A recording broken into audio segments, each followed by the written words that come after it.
Morning, everybody. Welcome back. This is part two of motivational interviewing. Our speaker, Marilyn, is here with us and ready to go. And so I'm going to let her just take it away and she can let me know when she wants the first poll up. Thank you. Thanks so much, Sue. And shout out to Terry as well for all your help with this. Really appreciating your hosting this webinar series. And welcome for those who are joining for the first time. Welcome back for those who came last time. And I'm sure that some folks will jump in as their time permits. I know you're super busy. And thank you for taking this hour and a half, approximately hour and a half out of your busy week. In fact, it may be a total of 3 hours if you're up for next webinar, which is this Thursday at 11:30 as well. That will conclude our series. So I'm Marilyn Herie. I'm your facilitator for the webinar. I want to acknowledge that I'm joining the webinar from East Danforth in Toronto, which is part of Treaty 13 and the Williams Treaties, as well as unceded land that continues to be contested. And I encourage you to consider and honor the lands that you are joining from. And on this, I hear beautiful winter day in northeastern Ontario, and actually quite a lovely winter day here in Toronto as well. We share gratitude for the lands that we are on. And so, Sue, why don't you throw up the first poll to kick us off? We have two polls, and then we're going to jump into our content. So, how is your week going so far? Is it fantastic? So far, so good? Or I can't believe it's only Tuesday. And we have a second polling question. Did you try out the homework from session one? I sure did. And I'm looking forward to debriefing. Or, oh, yeah, I totally meant to do it. I wasn't at session one, so just joining. There could be a fourth option, which could be no, and I had no intention of doing it, but we thought we'd stick with three choices. So please vote and let's see where we're at, how we're feeling this lovely Tuesday and where we're at with respect to our homework. Homework sounds very onerous. I hope for if anyone did try it, that it was actually kind of fun. So let's see what our results are. Ready? Here we go. Okay, so I love that there's there's there's some energy here. So far, so good. That's awesome. That's the majority is towards. I can't believe it's only Tuesday. I feel that I've had those weeks, and it's just like, really, when is Friday coming? So I hope that this time together actually lifts you up and that at the end of this webinar, you are feeling fantastic, re-energized, refreshed, and ready to tackle what's ahead of you. And okay, so a few of you did try the homework. Thank you for doing that. And thank you for those of you who intended to, because it's never too late. There is always time. This is a practice. And welcome to those who are just joining. So we can put the polls down, but can I invite anyone who did try the homework if you would like to share how that went for you? So a refresher for colleagues that are joining or meant to do it and are struggling to remember what it was. It was some questions to evoke change talk and then a summary. So thank you, Sarah. Why don't you unmute yourself and join in? So can you hear me okay? Yes, perfect. I tried the homework on my teenage son, Good because for you. he's a very athletic boy, but does not enjoy academics. And I don't think it worked very well. He thought I was being very weird and didn't seem to have any solutions of his own other than that he doesn't want to do the work. So what were his responses to the homework questions? Um, well, the context is he didn't want to study for exams. Okay. And I kind of said, well, you want to go to university someday. You've expressed that as an interest.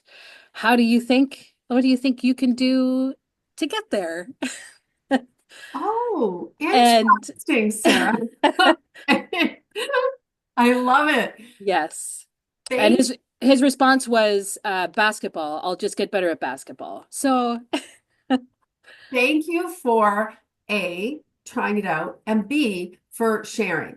And is it okay if we just debrief that a little bit? sure. Okay. So I love that you came into that conversation with a genuine, like, I really want to engage with this. And he did. He did engage to some extent. And I guess what he conveyed was that it wasn't as important to him as basketball. And that sounds like it's been an ongoing kind of struggle, which I Yes. totally identify with. Is there anyone else? Feel free to put a heart emoji or raise a hand if you're also dealing with perhaps teenagers or younger or older people in your lives that aren't quite there. It strikes me that the spirit of the homework was to kind of go in with just a real curiosity, with not an agenda. And Sarah, I can't help but wonder if there was a little tiny agenda there in terms of what he ought to be doing. What do you Yes. think about that? Yes, I think so. So, and what I think is so perilous about trying this with family is we have a vested interest, and we also have a relationship with our loved ones where we get to say all kinds of things. And as a parent, that's also part of your job is to give direction, to give advice, to kind of push them along. That's good parenting. At the same time, the I think challenge of the homework that I gave was that the ask was to suspend that for that conversation. And I think what you've demonstrated is how hard, in fact, maybe feeling a bit impossible it is to do. And maybe, and this is, I think, something that that I also struggle with, and on a really good day am able to, but not necessarily lots of days or maybe even most days. So I guess that's maybe a question or an inspiration or aspiration to try it out again, maybe let some time elapse, but to come with that to that conversation with those questions with that genuine curiosity, because I suspect that if he were to completely fail in school, he would have some feelings about that. There might be a molecule. When my daughter was little, the smallest entity that she could imagine was because she had heard about molecules. She knew they were really small. So her smallest entity was a molecule of a molecule. So in this context, I feel like there probably is a molecule of motivation there to do well in school. And so how could motivational interviewing, but paradoxically coming with a sense of complete autonomy, totally his choice, which it is, unfortunately, for us parents, and yet at the same time, holding that attitude of complete curiosity and unconditional acceptance that no matter what happens, I still love you kind of vibe. And that's both the challenge and the opportunity. I don't know. What are your thoughts about that? Yeah, I think you're right. I think I guess because I was the opposite in school, so it's hard for me to I nobody needed to give me any external motivation to do school. So I don't Mm. fully understand it, but it's not my life, it's his life. So Fair. And I think there's room for all different styles of engagement, right? We talked about three styles of conversation, a more following style, which is really just, I'm here to listen to you vent. I'm just here with you, versus a more directional style, which is, this is what you ought to do, or let me share my sort of advice about that. And then a more guiding style, which is focused on a goal but also very much an equal partnership. Like it's your decision at the end of the day. You're the expert in your own life. I may have some lived experience. I may have some, college, university education, but professional experience. But at the end of the day, you're as much an expert as I am. And so I think that's maybe something to carry through our conversation about evoking change talk, is that notion that it's simple, but not easy. So Krista, you have your hand up. Do you want to jump in? I I don't have a scenario. I just wondered in this example that was shared, um, who sets the goal? So like is the one being curious trying to help the other one to find the goal and the goal is sort of where you want to guide to? Like can you just maybe share a little bit how that could have gone differently with yeah? Absolutely. Yes, totally. That's such an excellent question and a perfect segue, actually, because if we think about sort of the four tasks in motivational interviewing, the homework I gave you was kind of in that more engaging task, which is just forming that kind of working alliance.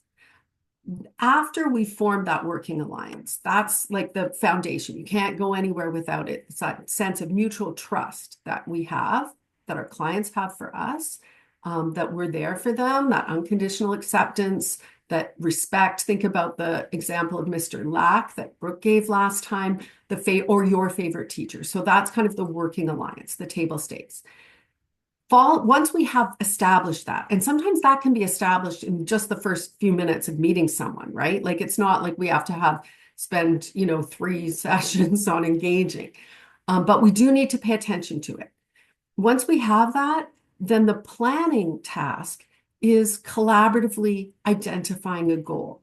And those four questions aren't so much planning questions as they are engaging questions, or as we're going to see this afternoon, evoking questions, because that's the third kind of task. Is once we've collaboratively identified what our goals are, then my job as a motivational interviewer, my job as a helping practitioner, is to evoke your motivation for change until there is that sense of readiness and commitment.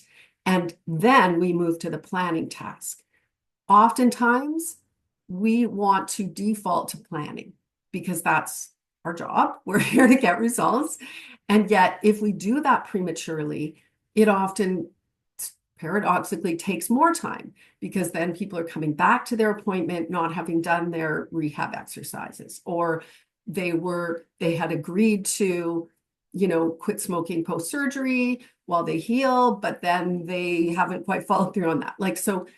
So that's a signal that we need to kind of take a step back and go back to maybe even re-planning. Maybe the goal that I thought we had agreed on was actually more my goal than my client's goal. Does that kind of get at your question?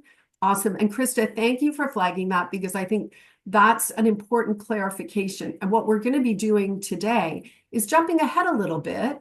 We're going to jump to evoking, but in webinar 3, we're going to look at some very concrete tools for planning and some concrete tools for goal setting, for coming up with those goals.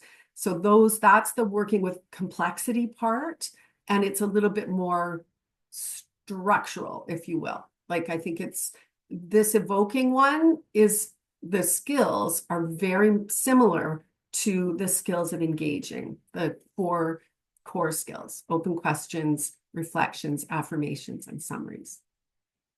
How does this fit for people? Anyone else want to jump in or share your homework, if there was more than Krista that tried it out? Or sorry, it wasn't Krista. Who was the one who did their homework?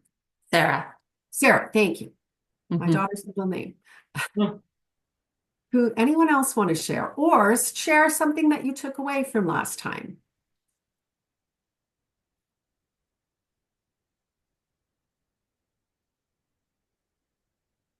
Okay.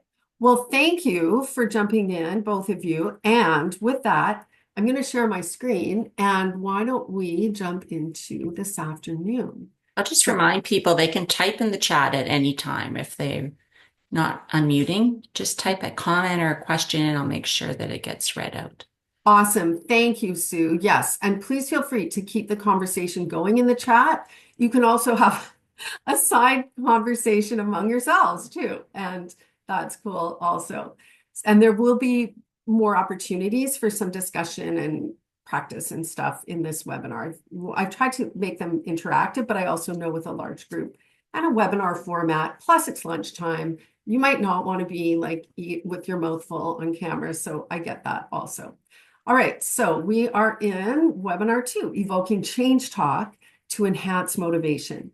And I'm going to just do a very quick lightning. We're not going to repeat the first webinar, but just for anyone who's joining this time, what were kind of the key takeaways?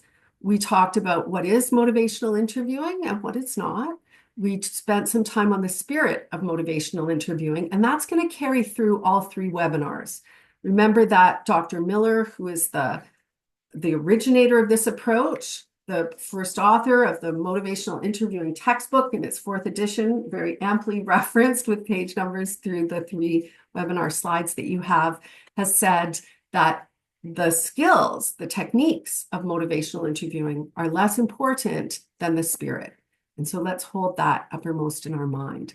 We talked about the 4 foundation skills and 4 key tasks, which we already had a nice review of, thanks to Sarah and Krista. So as we go through, think about sort of what will you take away from this time together, this hour and a half that you will never get back. So this was the definition that I shared last time, a particular way of talking with people about change and growth to strengthen their own motivation and commitment. And we talked about motivational interviewing as falling within that guiding style of counseling or conversation.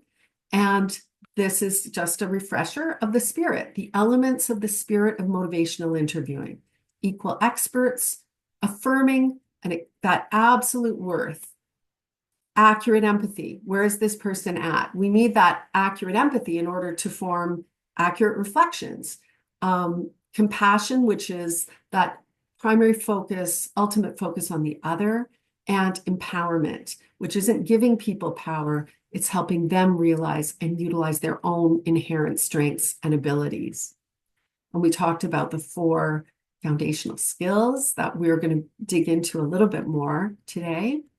And then also talked about how motivational interviewing can complement other ways of practice, including SCA for people with expressive or receptive aphasia. And here we have the 4 tasks. So last time we talked a lot about engaging, that spirit of motivational interviewing. And the homework that I gave was kind of in between engaging and evoking, because it sneakily does evoke change talk. And I'll come back to that in a little bit. We are going to focus more on evoking this time, and then focusing and planning will be for next time. And that notion that it's not like we climb a step and we never need to revisit it, that each one forms a foundation for the one before. So it's scaffolded. And sometimes we need to circle back. And ambivalence is normal. It's not resistance. It's not sort of being combative. It is completely normal. We all experience it, including whether or not to continue to practice motivational interviewing. And so I hope that the time together, as well as giving you some quick takeaways for you to try out right away in your practice, also stimulates your curiosity and motivation of this very rich approach that for me has been just so rewarding over the past 25 or 30 years. So today we are going to focus on change talk, recognizing it and attending to it. So we're going to do hopefully fun activity around recognizing change talk. And then how do we respond to it? How do we actually not just respond to it when it happens, but how do we invite it and then strengthen it? And we'll have a chance for some takeaways and conversation at the end. So I wanted to just surface this study, a Delphi study, which is a survey of an expert panel around motivational strategies and what did this panel of experts feel were helpful motivational interviewing strategies in stroke rehab, and what was their advice. And I think, in all that we talk about across these 3 webinars, this can be distilled, at least one aspect of the findings of this study, that clients are our best guides, that we always, and I'm sure you've found this is probably stating the obvious, that we adjust our own strategies according to patient preferences and reactions. And motivational interviewing tends to work best in combination with other modes of practice. So it's not meant to be kind of this panacea that will solve all problems, that it really can be a complement to your own way of engaging. So think about, as we go into this time, this webinar, something that you'll take away. You might want to jot some things down as a reminder to you. Maybe there's some questions that you want to think through. And maybe there's something that comes up or that I share that you think, well, that's not really relevant. Maybe that's a seed that you might plant later when the season is right. So you had this homework, and I want to just surface this because we're going to come back to this. This is actually going to be a bit of its own scaffolded theme. So it's not one and done. And in fact, this is something that I hope is a tool in and of itself that you can take away for a conversation, whether with your teenager or client or loved one or someone in your life, if you wanted to step into a motivational conversation that was really just primarily about listening. Because sometimes in those moments of difficulty, when our fixing reflex gets activated, we see something that's not sitting well with us, we know that's not in their best interest, we want to jump in and fix it. To try to suspend that fixing reflex and just spend a few minutes and have this conversation can in and of itself be incredibly powerful. So we're going to focus on invoking. Why would you go there? How do we strengthen that inherent motivation for change? So let's talk about the language of change. Here is an example. So we are so attuned, all of us, to sensing and listening to and observing motivation and the extent of willingness to change or willingness to do something among all people in our network as human beings. Like, we are very highly attuned to this. So your friend asks you to help move their apartment, and you could respond in a number of different ways. I would enjoy helping you. I could help you. I can help you. I wish I could help. I've already helped you twice before. You can't count on me for this. I will be there Friday. So if we think about these different responses as illustrations of change talk, do you sense the difference between them? Like, you can see that these aren't all quite the same thing. Some are more tentative than others. Some are more what we might call preparatory. Some are more commitment focused, right? I will be there Friday. I can help you. Although even I can has a little bit of a question mark. I'd enjoy helping you. It's like, maybe that's a definite, maybe not. Could it even be said sarcastically, right? So, and then I've already helped you twice before implies this well is running dry. You can't count on me. I definitely can't help you. So if we think about these, we can think about them as illustrative of change talk, different kinds of change talk, as well as what in motivational interviewing we would call sustained talk. So what does Bill Miller say? Bill Miller and Steve Rolnick, the authors of the 4th edition of the Motivational Interviewing textbook, talk about how in 40 years of research on motivational interviewing, there has been a lot of focus on the language of change. And in plain language, people can literally talk themselves into or out of doing things. That sentence speaks to decades of research about the impact of change talk on actual behavior change, on client outcome. And in fact, there is a very significant and rigorous body of research that shows that increased change talk equals a stronger likelihood of outcome. Change talk equals outcome. And so that's why the evoking task isn't just some nice and warm and fuzzy feel-good thing to get our clients on side. It is absolutely a critical step in helping people change, because they are the ones who will change or will not change. Much as we would like to, we can't do it for them. And I don't know if anyone else can identify with this, but I've many times found myself in the position of caring more about my clients' goals than they do, or caring more about my daughter or stepkids' goals than they do, and sometimes even my partner's goals than they do. Like, all to say that when we're in that mode, that for me is a signal to take a step back, take a breath, and maybe step into a more motivational interviewing modality or way of practicing, because the direction of caring more about our clients' goals than they do is the direction of burnout. It's exhausting and often very unrewarding. So let's talk about what is change talk, because we can't really do anything with it unless we recognize it. And this is my cat. She is a rescue cat. Her name is Sage. We call her Baby. She's was a very frightened little animal who now, 4 years later, is like the most typical cat, but initially lived under my bed for literally 3 months. I'm not even kidding. She only came out and ate and used the litter box at night. She was a little vampire, but now she's a normal actual cat. So there's Baby she's going to be our host of the Darn Cat typology. So Darn Cat stands for two different kinds of change talk. The first is preparatory change talk, and that's desire, ability, reasons, and need. So desire would sound something like a patient saying, yeah, I'd love to smoke less. It would be great if I could quit smoking. Ability, I know I can try harder. I know I can do this. I could if I chose.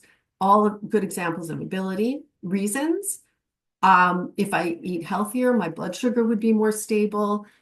And often you hear reason statements mixed in with sustained talk. If I did this, it would be great, but I can't, things are really stressful right now, or things are really busy. So you often hear, and you may hear that mingling in the preparatory change talk. You have to search often for that little glittering gem nugget of gold among the sustained talk. And we'll talk more about that. And then need. I have to do this. Like I must make this change. So that's preparatory change talk. And then we have mobilizing change talk, CAT, and that's her. I've taught Sage a trick where she rears up and I give her a little treat, and that's her getting her treat. We call it her trick. So commitment language is like, I promise to do this. I promise to help you move. I'm thinking about how I could rearrange my schedule so that I could help you move. I actually bought some steel toe shoes, runners yesterday, so I can help you move. So those are commitment, activation, and taking steps. So far, so good. So we have preparatory change talk and mobilizing change talk. Now, change talk is accompanied by the flip side of the coin, sustained talk.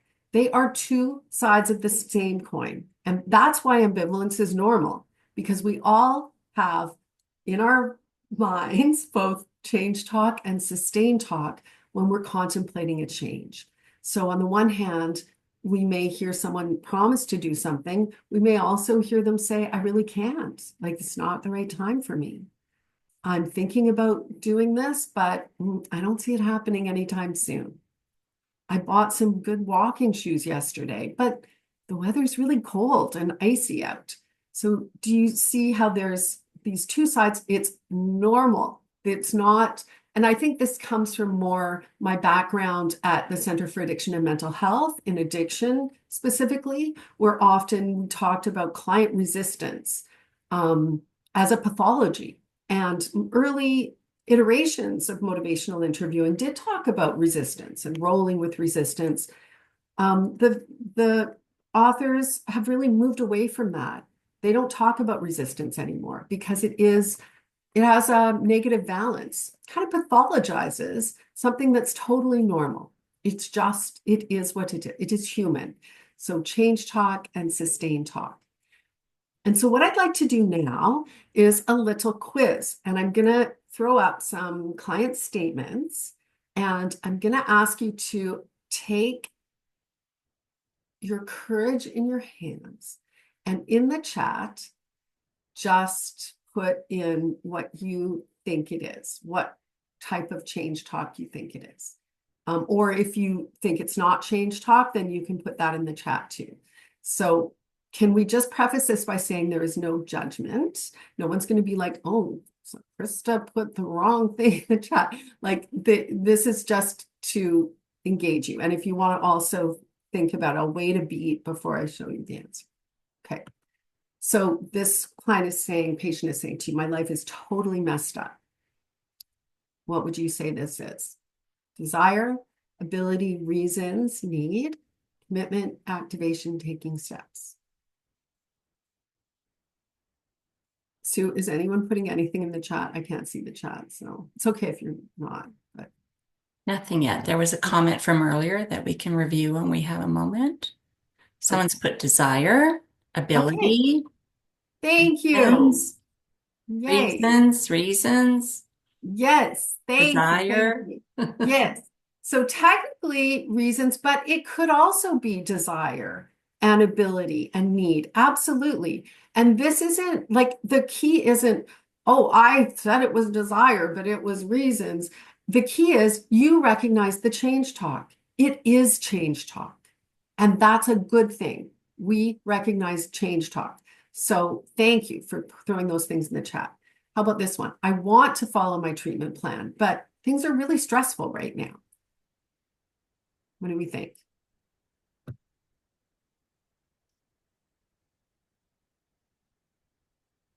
Desire and sustain talk, desire, ability, desire. Yes, yes, yes. There is desire there. And notice I've underlined the change talk. Whoever put in there is sustained talk, you're absolutely right. And that's often what we see is the change talk is mingled in with the sustained talk. So oftentimes we are kind of coded to only hear the sustained talk. It's like this person is resist. Things are really stressful. They're not that motivated. But there is that glimmer of change talk there. And in the evoking task, as we'll see, that's the direction we want to go. In order to go in that direction, we have to recognize the change talk. So that if it seems like we're belaboring this, that's the reason. I've been considering joining a gym. What do we think?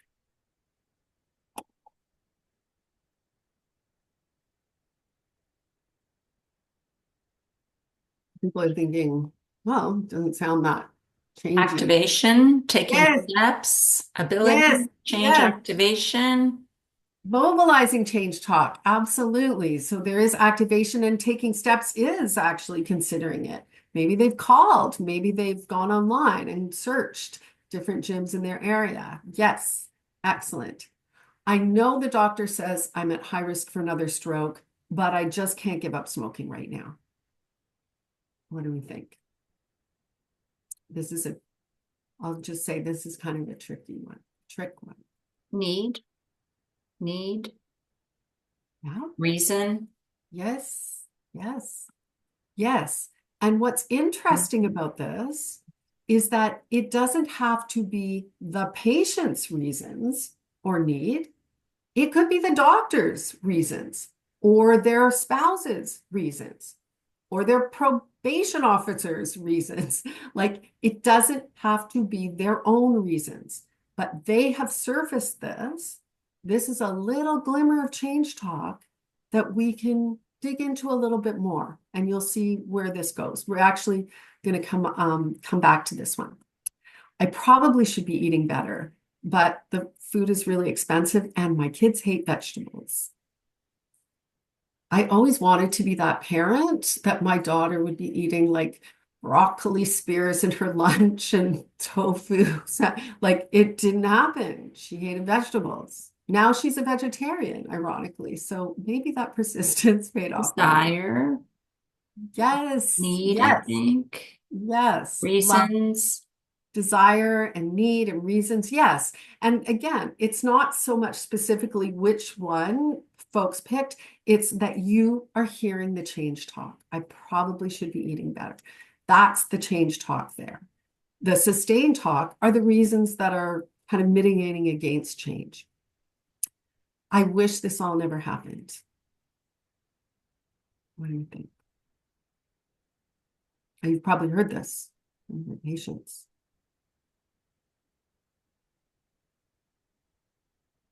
And this is where, if we think about that accurate empathy, think about the tip of the iceberg and everything below the iceberg. What's underneath someone saying? Need, desire, desire and Yes, need. exactly. Like there's so much there that we can dig into even further, that we can evoke from. Um, Here's a really hard one. This one is like, I've done everything. I'm going to physio, taking my pills, cut back on drink. I know I can quit smoking too. What do you think? It's like basically all of the above, right? Yeah. So those are like the ideal. So this person is probably ready for a change plan. Like they are there. That's what this is the perfect illustration of once you gone through the evoking phase, you start to hear more change talk. More change talk is kind of a signal that that person is ready to start planning for change. So how did you do? Anyone want to reflect or? So we have a good reflection in the comments from earlier. Maybe I'll just read it out. It's a bit long, and then if Susan wants to unmute, she can. Problem I see in the example of parent dealing with a teen or myself working as a family doctor is that have more knowledge than the person we're dealing with as to the serious consequences of the other person not making the changes. We're trying to help the person see the outcome of not making the changes we are suggesting. To me, that means we are equal in terms of sharing the discussion, but not in our understanding of the outcome. For example, not graduating from high school or not controlling your blood pressure or quit smoking. Love it. Thank you so Hmm. much. Sorry, who made? Susan. Susan, did you want to add to that or elaborate? I I just it just hit me. I love this whole session, but that example of the teenager, I thought, but it's not quite an equal discussion because you do have that knowledge just as, you know, I see people who have not worked with stroke victims or they haven't seen what the true consequences are going to be to them of not controlling their diabetes, and you provide that information, but they really don't seem to grasp what the significance of the consequences are of not following a particular recommendation. And so I just saw an inequality there in terms of knowledge, um, that makes it difficult. For example, the parent with the teenager, their frontal lobe is not fully developed. So they do need somebody with more knowledge in that case to really lay it out for them. There's some inequality there. Yes. So Susan, thank you for that. And also the urgency of sharing that, the obligation to share those consequences, because whether in the case of a teenager or a patient, the outcomes can be catastrophic. And I'm sure you've seen them, and I'm sure colleagues have seen them. I've certainly seen them as well in my own practice. And I wish, well, I hope that you can take some time on Thursday to join us, because that is one of the tools that we're going to talk about, which is how to provide information and advice in a motivational way and in the context of a brief clinical conversation. Right up your alley, because you're absolutely correct that we are obliged to offer advice and information. There are ways to do that that will make it more salient and perhaps stick a little bit more sticky for that patient or family member. And I guess in terms of the expertise part, I think that's something that I've also struggled with in terms of the spirit of motivational interviewing, that notion of two equal experts. It's not to say, and the way, here's how I make sense of it, and others can also, sort of maybe ponder this in terms of whether this makes sense or how it makes sense for you, is that it's not the same expertise. I bring different expertise, but it comes with a kind of humility that no matter how many decades of practice I've had with addiction and mental health or leadership or administration, or in your case, clinical medical practice or nursing care or rehab, OT, PT, social work, etc., that the client's lived experience and their own autonomy and authority over their life is equal. And I think that's the part that brings a humility to this approach, a service kind of orientation to it that is quite powerful. And I think really changed for me how I engaged with people with addictions and mental health. Tobacco cessation was also, tobacco dependence treatment was an area I worked in for a long time. And also leadership and administration. Because I think the challenge is that my own fixing reflex, this is so catastrophic if you do not follow this advice, clicks in, and that provokes a psychological reaction of reactance, that pushing back, which we see very clearly in teenagers, but also very clearly in clients and patients. Nobody will tell me what to do. I will do what I will do. Now, having said that, sometimes a more directive approach can be helpful. We've all heard of confrontive interventions that have been life-changing for people. I guess, unfortunately, the literature is that more confrontational approach, in general, tends to be less effective than a more motivational approach. So, but again, like I started by saying, our clients are our best teachers. And so from their reaction to how we're engaging with them, that can help guide how we approach the conversation. How does that fit for you? Or do you or others have any thoughts about that? Sorry, I should raise my hand. It's Susan again. I just wanted to say thank you, and that what you're saying all fits with my clinical experience in working with people, knowing what, some ways don't work in terms of talking to people. It's just that the outcome is that we don't meet the standards that are set for us as physicians. We should have X percentage of people with their, hemoglobin A1Cs and diabetes at this level. The reality is, those of us who work with human beings know that that doesn't always work. And so it's helpful to recognize why it doesn't always work and still care and still strive. Yeah, for sure. And if it's any comfort, motivational interviewing is a highly evidence-based approach, which leads to better outcomes. So I think that's a takeaway as well. And let me just give a little nugget for next time, that the way of providing information and advice is to first elicit or evoke the client's perspective. What do you already know about this? Then offer a little nugget of advice with permission. Can I share, would it be helpful if I share something, blah, blah, blah.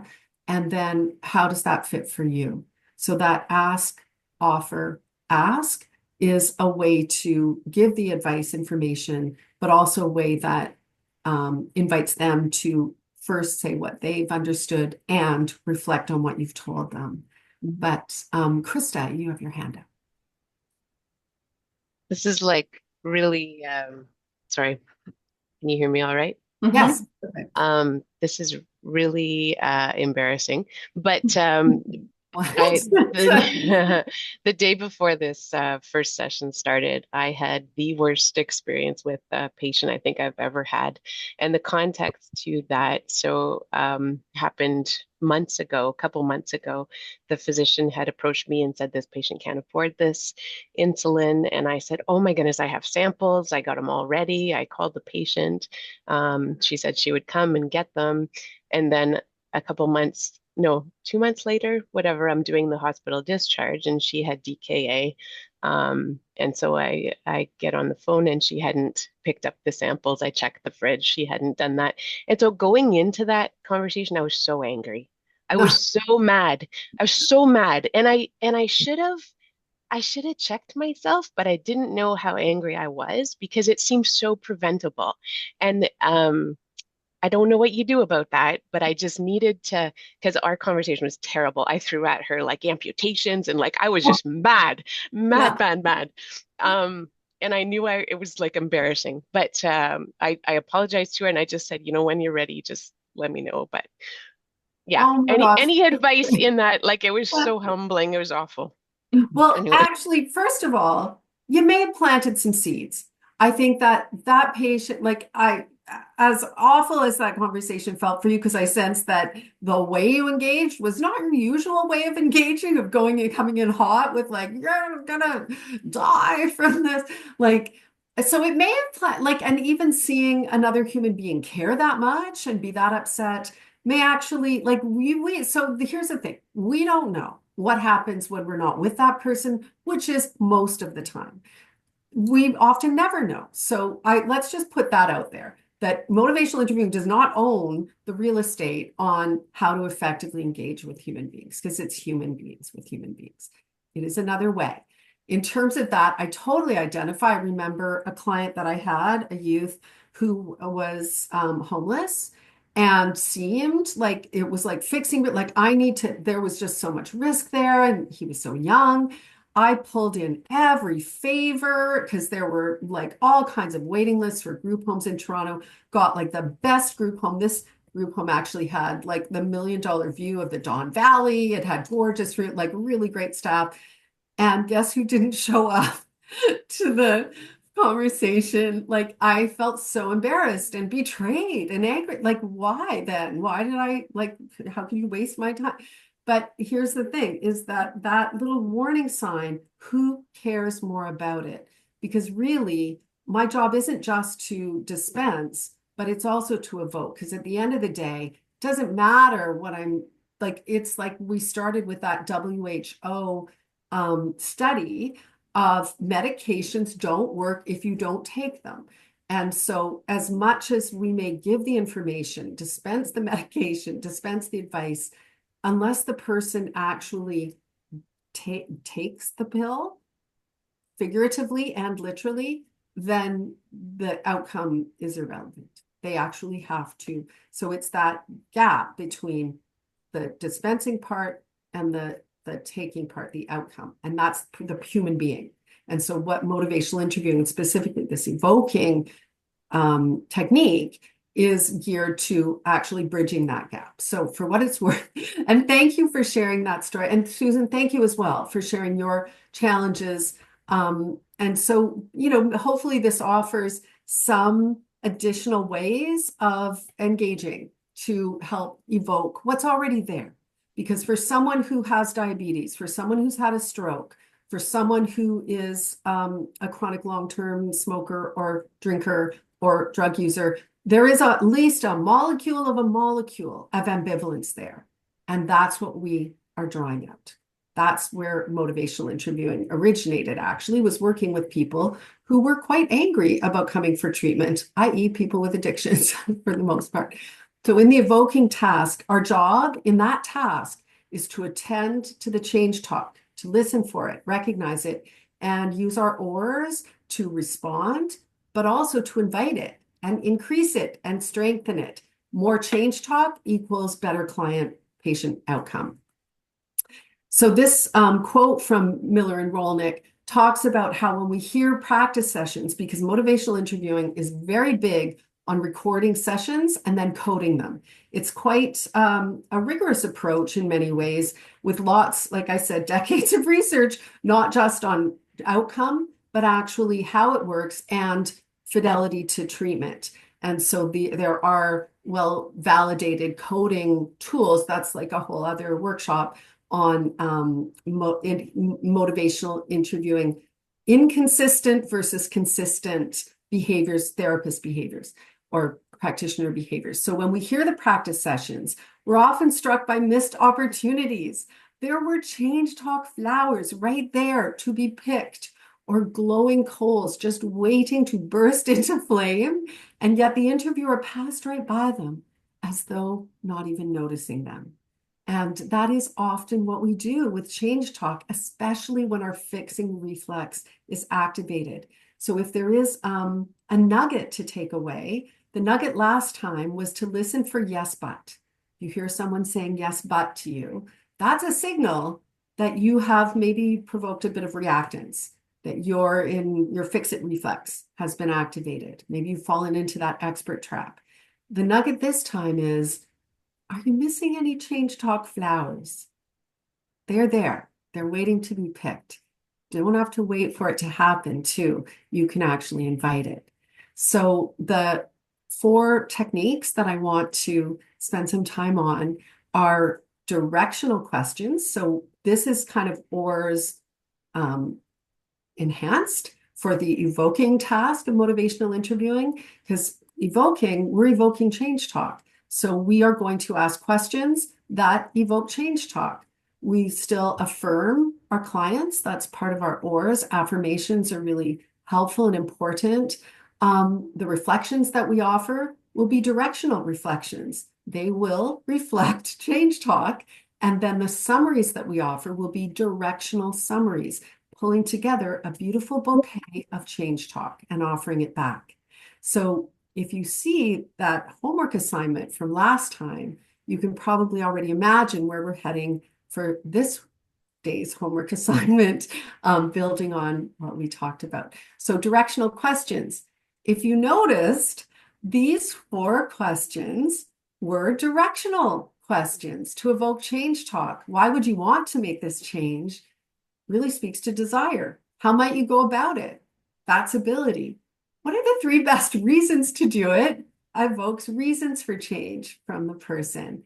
And then how important would you say it is on a scale from 0 to 10? And why are you at 4 and not 0? Evokes need. And then the short summary that you offer of motivation for change is actually a directional summary. So for those who tried out the homework, you've already practiced some of the techniques of evoking in this. So let's build on that. One of the tools that you can take away and use right away is this scaling question around importance for change, importance and confidence. So the motivational interviewing twist to this question, because this solution-focused therapy uses this, there's lots of other ways that these scaling questions are used, is that often when the client will give, a 2 or a 6 or a 4, that the clinician response is, so what would it take to get from a 6 to an 8? Or what would it take to get from a 2 to a 5? That actually, to evoke change talk, what we want to ask is, why did you say 4 and not 0? Do you imagine how that would actually evoke the person, even if someone says 1, it's a 1 for importance, I would say to that person, so why 1 and not 0? And then they'll say, well, because there's a molecule of reason. Like, they will say it themselves. And the point, I guess the point inherent in all of this is that we want to organize the conversation so that the client, the patient, is saying all of the things that we want to say to them.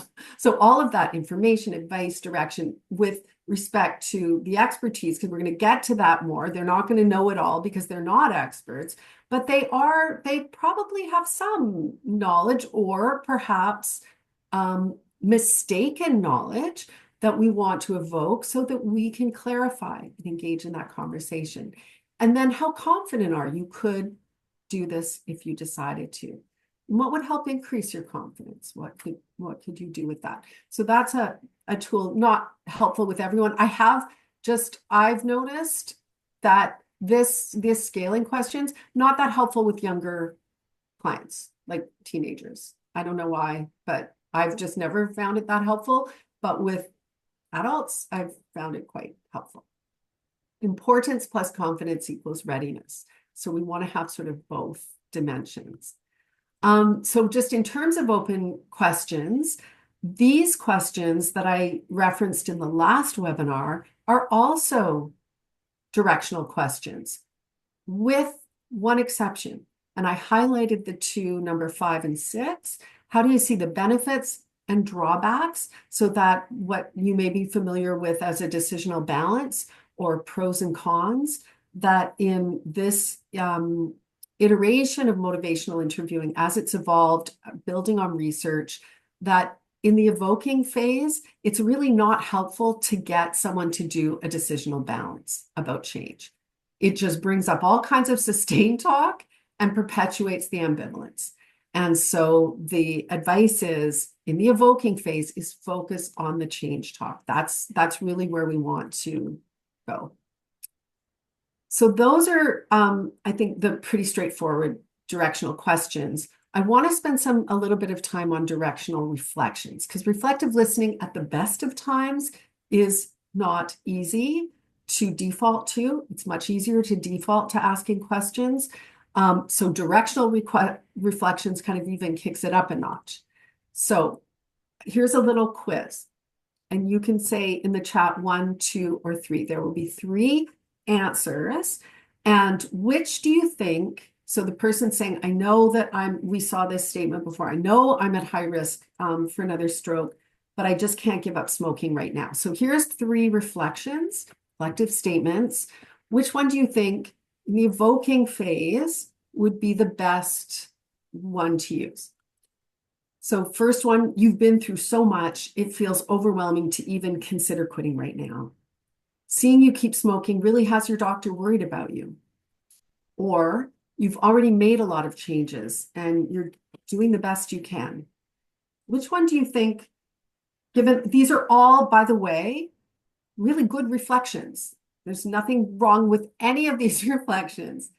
The question is, in the evoking task, which one would be most likely to evoke more change talk? 1, 1, 2, 2, 3, 2. So we're all over, we're like a 3, scatter box. Okay, 2, I'll put you out of your misery. 2. It is 2, actually. It is 2. So congrats for the 2s. So let's talk through that. Because like I said, they're all good questions, or they're all good reflections. They're not questions. There's no question mark there. They're set as statements like we talked about last time. What would evoke change talk in response? So you've been through so much, it feels overwhelming to even consider quitting right now. The patient will probably say, yeah, like things are really stressful, and that nicotine replacement doesn't work for me. I'm not taking any more pills. Like, you're going to hear, it'll evoke a gush of sustained talk.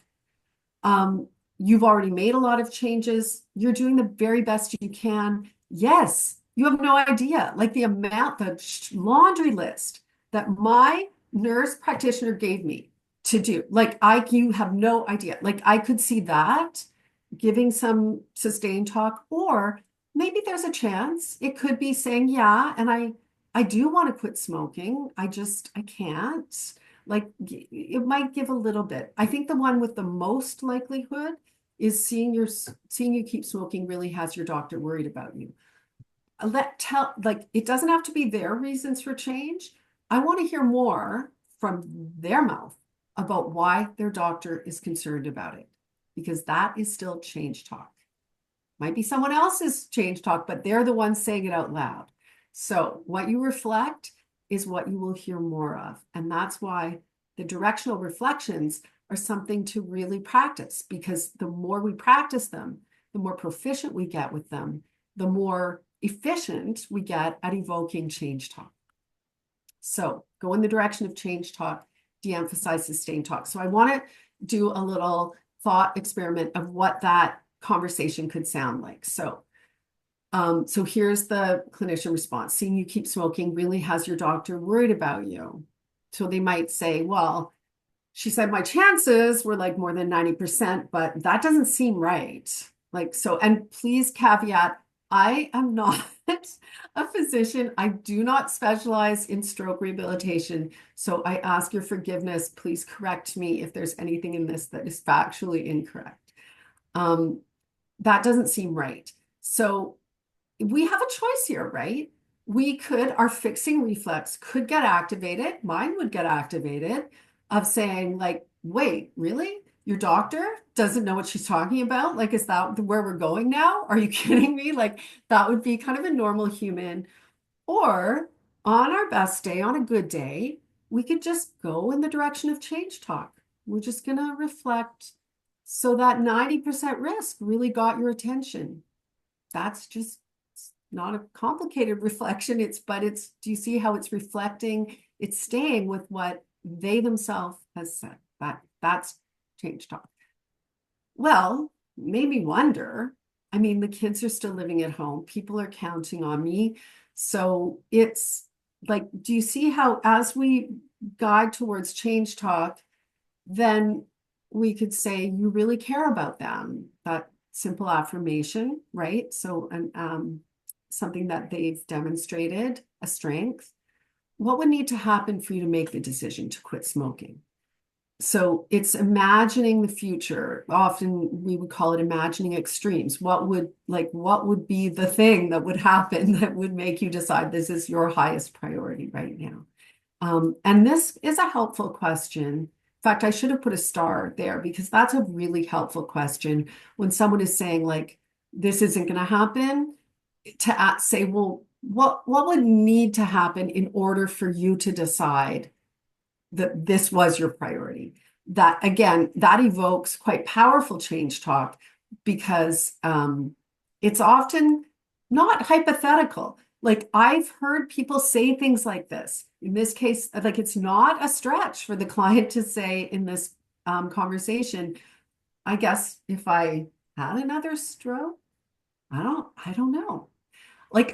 So in motivational interviewing workshops, in-person workshops, over like 20 years of workshops, I do lots of what we call real plays in motivational interviewing. We do role plays too, but for the purpose of demonstrating the skills, real plays are better. So it's asking someone something they're considering changing and then demonstrating the skills.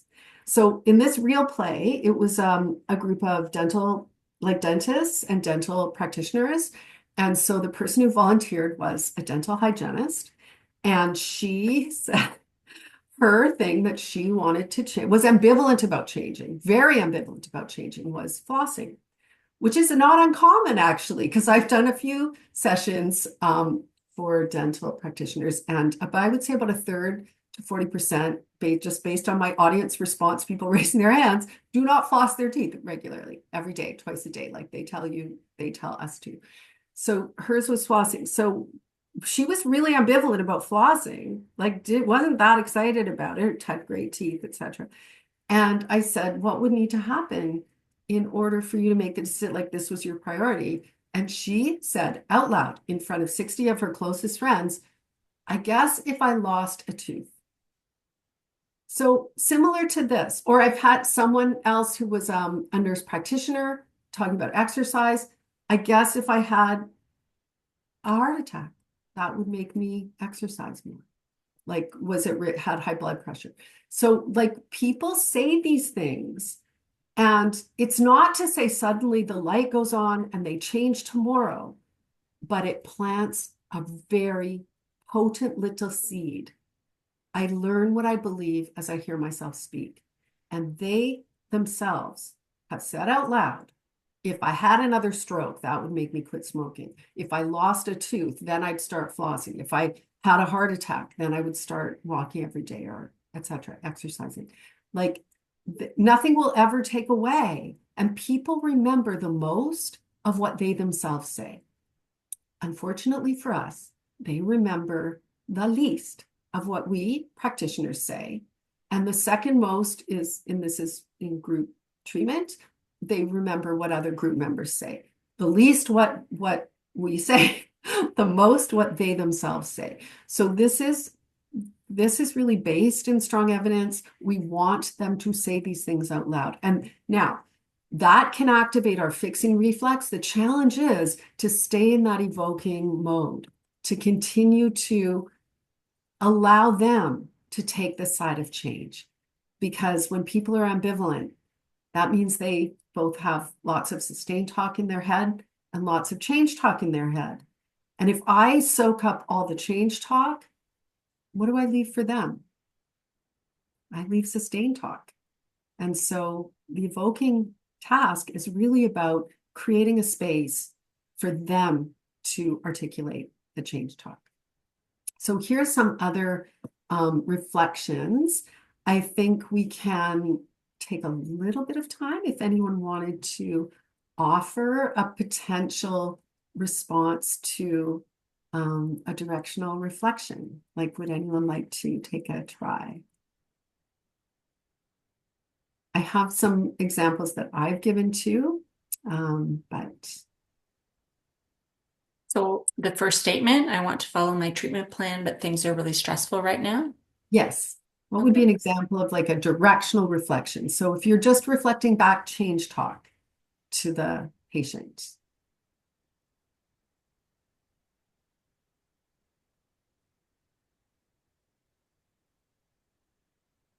Okay, let's do the first one. Your recovery is really important to you. You're trying to figure out how your treatment plan fits with everything else you have going on. Actually, I could have said your recovery is really important to you. That's it. Like, it could be as simple as that. That will evoke more change talk. It will also evoke a little bit of sustained talk because they're ambivalent, but we're going to go in the direction of change talk. Does I have that make another sense? statement that someone might say, do you think that following some part of the treatment plan may help reduce your stress? Interesting. As a question. Yes. So how can we turn that amazing, beautiful, open question into a reflection? So read the question again. Do you think that following some part of the treatment plan may help reduce your stress? Nice. So I'm hearing like a little bit of fixing reflex there. Like, this is Mhm. like a little bit of advice couched as a question, but there's a gold nugget there of a therapist response, a practitioner response, which I could see saying, so some aspects of the treatment plan have been really helpful, maybe even with your stress. I might not bring the stress in because that might like gush, well, but but getting to what they are, what is helping. I love the spirit of that question, which is that it's not a monolith. The treatment plan has lots of pieces to it. And so by sort of pulling out some of those threads that have been helpful, that's going to go in the direction of change talk and positive change. So love that. Love that. And thank you as well for courageously putting that out in the chat and putting it out as a question, because that's also the journey, right? Is how to transform the default to questions, which isn't unhelpful. Like, questions can be super helpful, right? But expanding our own repertoire to reflective statements, that is incredibly liberating, I will say, in terms of having conversations. Like, it was a game changer for me as I started to strengthen that reflective listening muscle. And it is very much a muscle. If there's one way to practice, it's with friends and family, and you won't get in trouble for it because you're allowed to be a little bit quirky and eccentric with your loved ones. So it's okay. And you hear, right? I've been taking my meds, going to doing the exercises at home is hard because of the pain. So it gives us more information. So to go with. Here's some other ones. They're all in your slides. I've been considering joining a gym. So it might be having that structure might help you stick with a routine. Accurate empathy, right? We're not always on perfect targets. So in this case, my response wasn't 100% accurate. Actually, I'm good with keeping to routine, but It's that it would get me out of the house. And my wife's super social and she loves to talk to people and we can do it together. So you notice that, and I put this in purposely because sometimes our reflections are not a bullseye. They're not perfectly accurate. It doesn't matter. The person just clarifies us, corrects us, and moves on. Like they don't even notice because we're coming at it with that spirit of motivational interviewing, non-judgmental acceptance, collaboration, compassion, evocation, empowerment. I probably should be eating better. Food is expensive. Plus, my kids hate veggies. So, taking care of yourself, being there for your kids is a big priority for you. So, you're going in the direction of the change talk. The fixing reflex might want to start problem solving about how expensive food is. And here's the list of food banks, etc. Let the client say it. Give them a chance at least before we start giving the advice. Yes, this was such a wake-up call. Like that's important for that person to say out loud. I want them to say that out loud, but it's hard to picture myself standing in line at a food bank. And that gives us a little more context before we start making suggestions and giving advice. That there's a dignity part there. There's a respect. There's a part of a person's sense of self and autonomy and accomplishment that that we also need to be aware of. So by having the conversations in these ways, we're also getting to know the person in a way that we can have deeper and more meaningful conversations. I wish this all never happened. You want your life back, and you're trying to do these things. It's not easy. Some days I feel like I'm making progress. Other days are terrible. Is that normal? Like, and that part, but you see, it evokes that little bit of change talk. Some days I feel like I'm making progress. So we want to go in the direction of change talk. And then as transition points, and this can be just like a 5-minute conversation. This isn't like a 90-minute therapy session, but then we pull a directional summary together. So those beautiful blossoms of change talk from among the weeds of sustained talk, and then offer them back to our patient. So this is the homework for this week, is to have another chance, because lots of you intended to do it, but it's actually, I should have said this week, it's actually today and tomorrow because we're meeting again on Thursday. So see if you have time tonight. And who knows, maybe Sarah, your teenager, will be willing to have another conversation without any advice. But like try it out. Anyway, whoever wants to try, you can. No one's being put on the spot. No, I'm sorry, Sarah, I did put you on the spot. I've been on this. I just over-identified with your example, actually. So we're going to ask the 4 questions, and then give that directional summary. And then, if you're really up for the challenge, respond with directional reflections.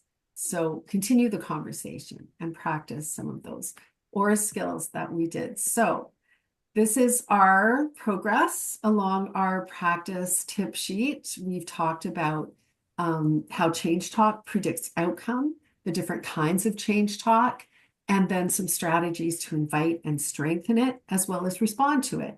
And we also did talk about the importance and confidence rulers, which is a quick tool, a go-to.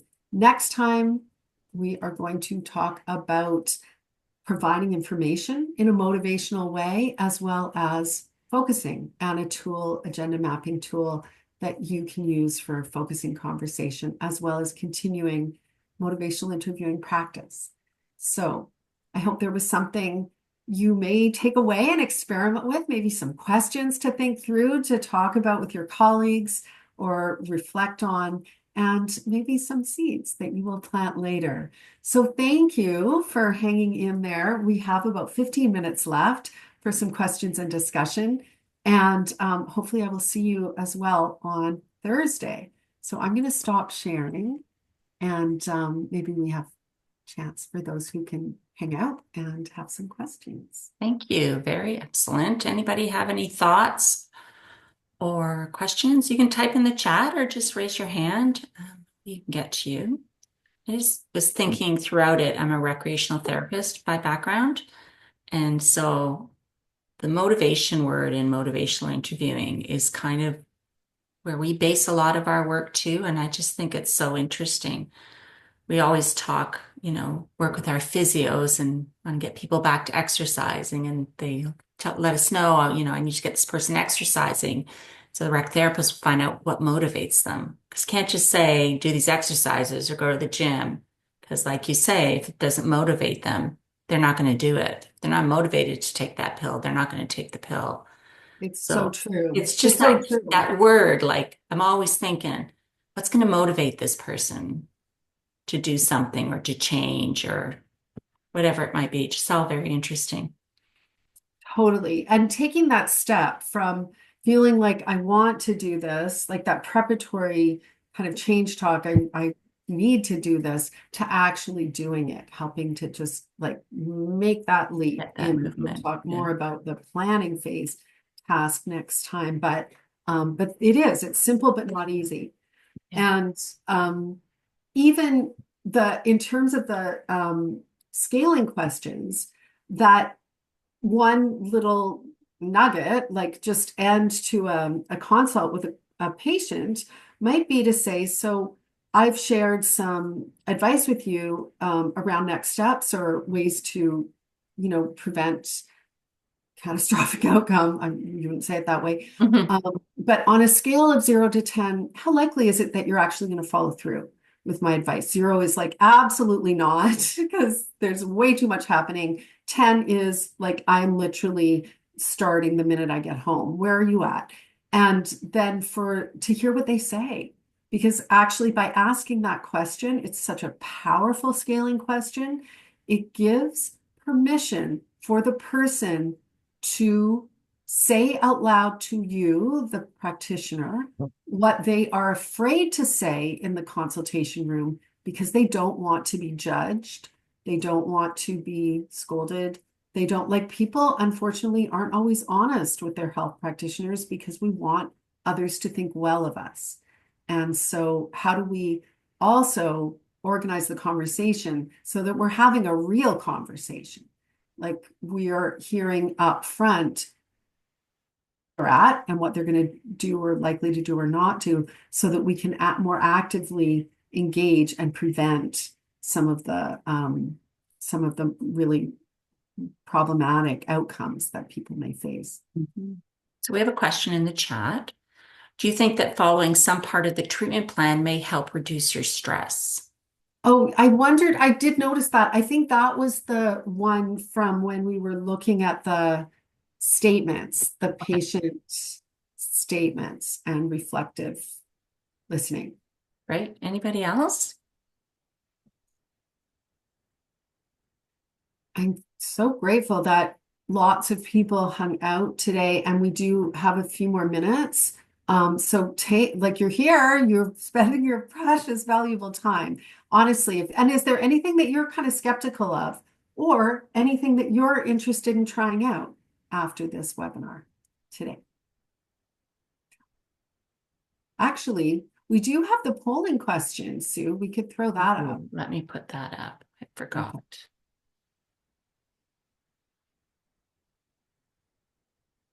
You can still type in the chat if you want to ask something. Okay, so how likely is it on a scale of 0 to 3 that you will do the homework? See, I'm modeling the motivational interviewing importance scale. So feel free to put in your answer.